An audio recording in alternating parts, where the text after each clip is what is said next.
नमस्कार, आप देख रहे हैं संवाद क्लिक का डिजिटल प्लेटफॉर्म।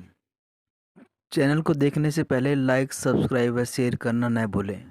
आप पहली बार जानेंगे राजस्थान का सीएम कौन। हरियाणा की धरती से बुधवार को गृह मंत्री अमित शाह ने राजस्थान चुनाव को लेकर बड़ा इशारा किया। रोहतक के बाबा मस्तनाथ मठ में सप्तम महंत पीर चांदनाथ योगी के 8वां भंडारे, संकडाल व मूर्ति प्राण प्रतिष्ठा कार्यक्रम में पहुंचे गृह मंत्री अमित शाह ने कहा कि बाबा बालकनाथ को पहले सांसद बनाया, अब राजस्थान के तिजारा से विधानसभा टिकट दी गई है। उन्होंने संतों से पूछा कि आप क्या चाहते हैं। पंडाल में मौजूद उत्तर भारत के नामी संतों ने भी गृह मंत्री अमित शाह के सामने बाबा बालकनाथ को राजस्थान का सीएम बनाने की मांग रख दी। राजनीतिक जानकारों के मुताबिक गृह मंत्री अमित शाह के भाषण में राजस्थान की राजनीति के लिए अनेक मायने छुपे हुए हैं, खासकर महंत बाबा बालकनाथ के लिए। बता दें कि राजस्थान में 25 नवंबर को विधानसभा चुनाव के लिए मतदान होना है। ऐसे में तमाम तरह के कयास भी लगाए जा रहे हैं, क्योंकि इस बार भाजपा की ओर से कोई भी मुख्यमंत्री चेहरा नहीं बनाया गया है। ऐसे में कयास लगाए जा रहे हैं कि राजस्थान में भाजपा बाबा बालकनाथ को तिजारा से चुनाव लड़ाकर मुख्यमंत्री बना सकती है। हालांकि ये कयास हैं, कितना सच होगा यह तो आने वाला समय ही बताएगा, लेकिन इतना जरूर है कि राजनीतिक चर्चा जरूर चल रही है। अब आपको दिखाते हैं हरियाणा में रोहतक से गृह मंत्री अमित शाह ने राजस्थान की राजनीति के लिए क्या संदेश दिया। मैं आज बालकनाथ जी के निमंत्रण पर यहां एकमात्र काम के लिए आया हूं। स्वर्गस्थ चांदनाथ जी के चरणों में उनको श्रद्धांजलि देने के लिए मैं यहां उपस्थित हुआ। आज बाबा मस्तनाथ की ये महान तपोस्थली में चांदनाथ जी की मूर्ति के अनावरण का भी कार्यक्रम है, भंडारे का भी कार्यक्रम है और देश भर से कई नामी संत यहां पर चांदनाथ जी को श्रद्धांजलि देने के लिए उपस्थित हुए हैं। मित्रों, मैं इतना ही बताना चाहता हूं, मेरा चांदनाथ जी से संपर्क तो उनके जीवन काल के बहुत अंत समय में आया। वो सांसद थे और मैं पार्टी का अध्यक्ष था। सांसद के नाते संपर्क आते आते उनकी आध्यात्मिक गहराइयों की अनुभूति मुझे कई बार हुई, मगर मैं आज सबके बीच में कहना चाहता हूं, जब उनका अंत समय था, बोलना भी बंद हो गया था, उन्होंने मुझे एक पत्र लिखा था कि अध्यक्ष जी मैं मिलना चाहता हूं, कुछ बातें करनी है। कोई कार्यक्रम नहीं था, बालकनाथ जी भी थे उस वक्त, कोई कार्यक्रम नहीं था, मैं उनको मिलने के लिए ही आया था। उन्होंने एक स्लेट पेन लेकर कुछ चंद बातें लिखी थी और मैं आज सबके सामने कह रहा हूं, इसमें से काफी बातें पूरी भी हो चुकी है, जिससे देश को बड़ा यश मिला। उन्होंने बड़ी दृढ़ता के साथ कहा था कि ये असंभव दिखते हुए सभी कार्य, इसके पीछे यत्न नहीं छोड़ना चाहिए। बहुत कम समय में ये कार्य पूर्ण होंगे और भारतीय जनता पार्टी के नेता नरेंद्र मोदी जी के हाथों में ही ये यश लिखा है। और मुझे ठीक याद है, और मैं आज सबके सामने स्वीकार भी करना चाहता हूं कि मुझे कोई बड़ी श्रद्धा नहीं थी। मुझे लगा कि चांदनाथ जी का जीवन समाप्त होने को आया है, बड़ी पीड़ा से गुजर रहे हैं और शुभ भाव से आशीर्वाद दे रहे हैं। परंतु जैसे ही समय जाता गया, एक के बाद एक घटनाएं होती गई और साथ अर्थ में असंभव लगती हुई सारी बातों को मैंने अपने आंखों से होते हुए देखा है। ये इनके संकल्प का, इनके पुण्य का एक बल उन्होंने जो ये शुभ कामों के पीछे लगाया था, शायद इसका ही ईश्वर ने परिणाम दिया होगा।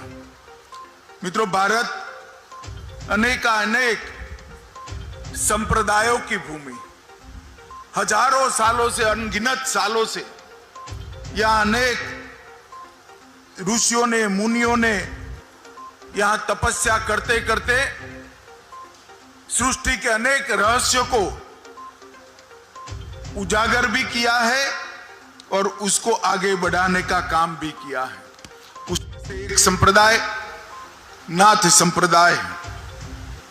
नाथ संप्रदाय का स्थान हमारे हिंदू संप्रदायों में एक अद्वितीय स्थान रहा है और कहते हैं कि नाथ संप्रदाय की शुरुआत आदिनाथ स्वयं शिव ने की है। मैं बहुत बाल्यकाल में अजंता इलोरा की गुफाओं में गया था और वहां शिव जी की जितनी भी प्रतिमाएं हैं वो सारी प्रतिमाओं के कान में कुंडल मैंने देखा है।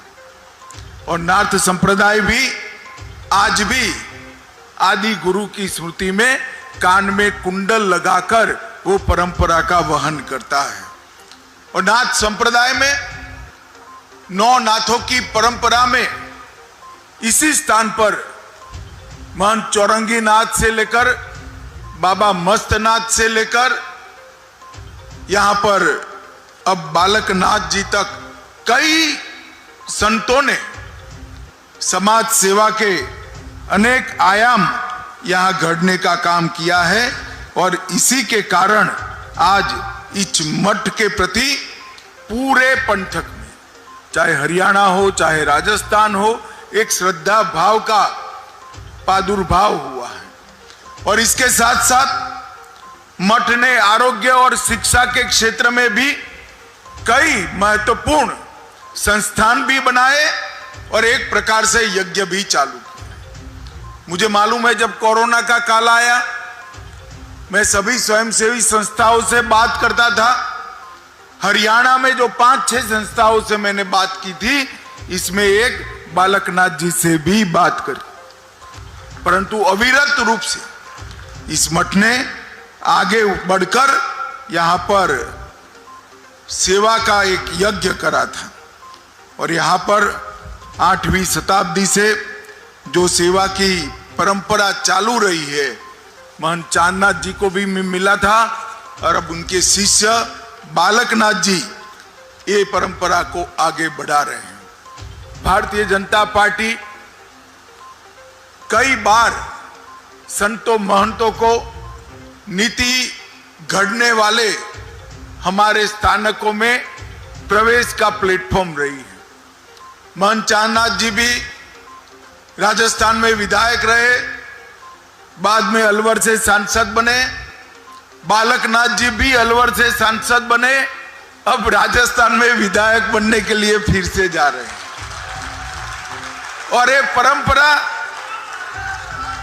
जो भारतीय जनता पार्टी ने चालू की है, वो परंपरा से विधानसभाओं और संसद में अनेक संस्कृति को घड़ने के आयाम हमारे संतों महंतों ने हमारे कानून बनाने वाली संस्थाओं में रखे हैं।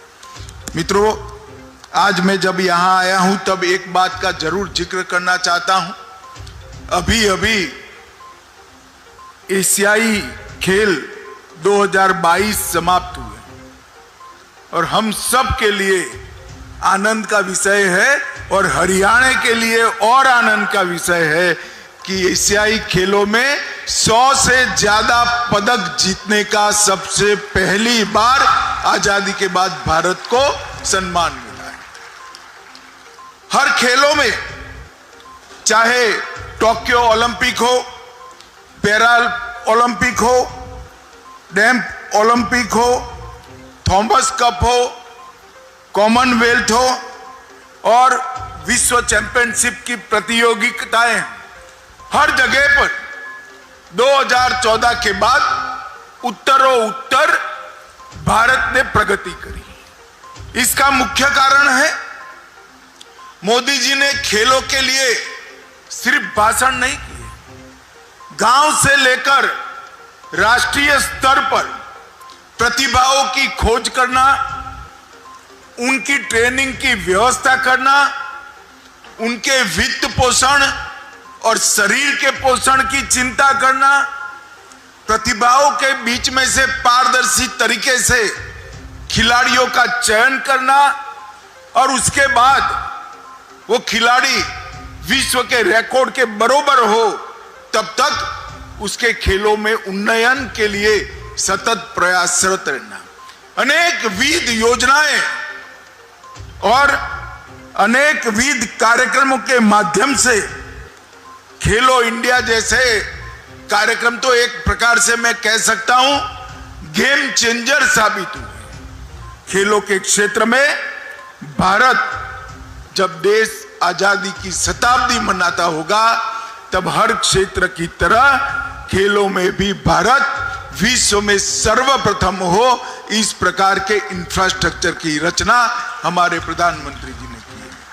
आज इस मंच से मैं प्रधानमंत्री जी को हृदय से बहुत बहुत बधाई देना चाहता हूं। मित्रों, अभी अभी G20 हुआ, आप सभी ने देखा होगा।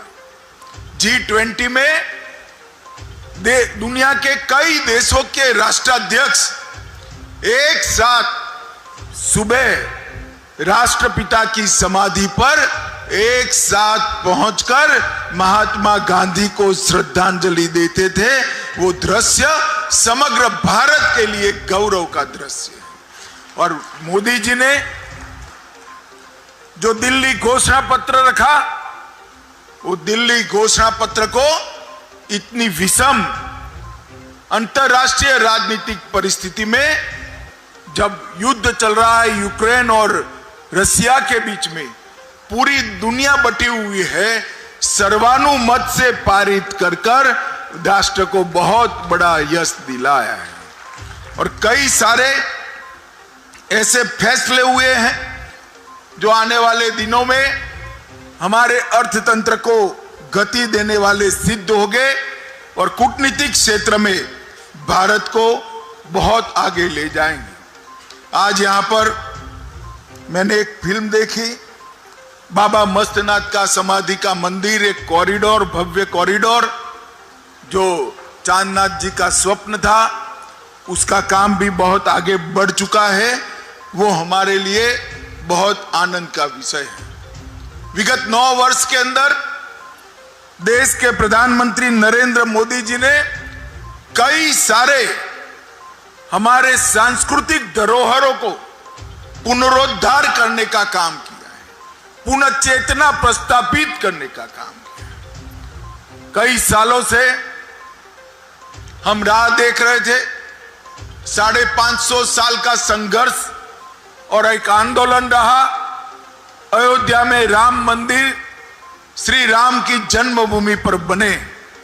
कई सालों तक हम लड़ाई लड़ते रहे, मगर 2019 में देश ने मोदी जी को फिर से प्रधानमंत्री बनाया और एक दिन सुबह रक्त की बूंद बहाए बगैर मोदी जी ने इसका भूमि पूजन कर दिया। और मित्रों, जनवरी 2024 में हम सब बहुत भाग्यवान है कि हमारे जीवन में ही हम देख पाएंगे कि जहां प्रभु श्री राम का जन्म हुआ था वहां ही रामलल्ला विराजमान होंगे और समग्र विश्व के अंदर सनातन धर्म का फिर से जय जयकार होगा।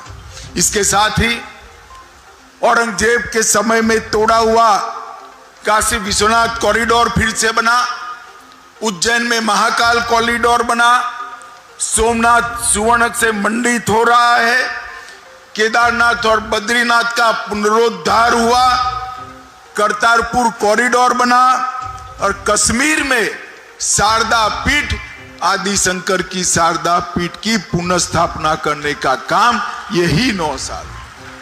ये 9 साल एक प्रकार से हमारे सांस्कृतिक पुनर्जागरण के 9 साल है। योग के माध्यम से मोदी जी ने समग्र विश्व के अंदर योग और आयुर्वेद को, भारत की ये पुरातन हमारे ऋषि मुनियों की धरोहर को लोकप्रिय बनाकर आगे बढ़ाने का काम किया है।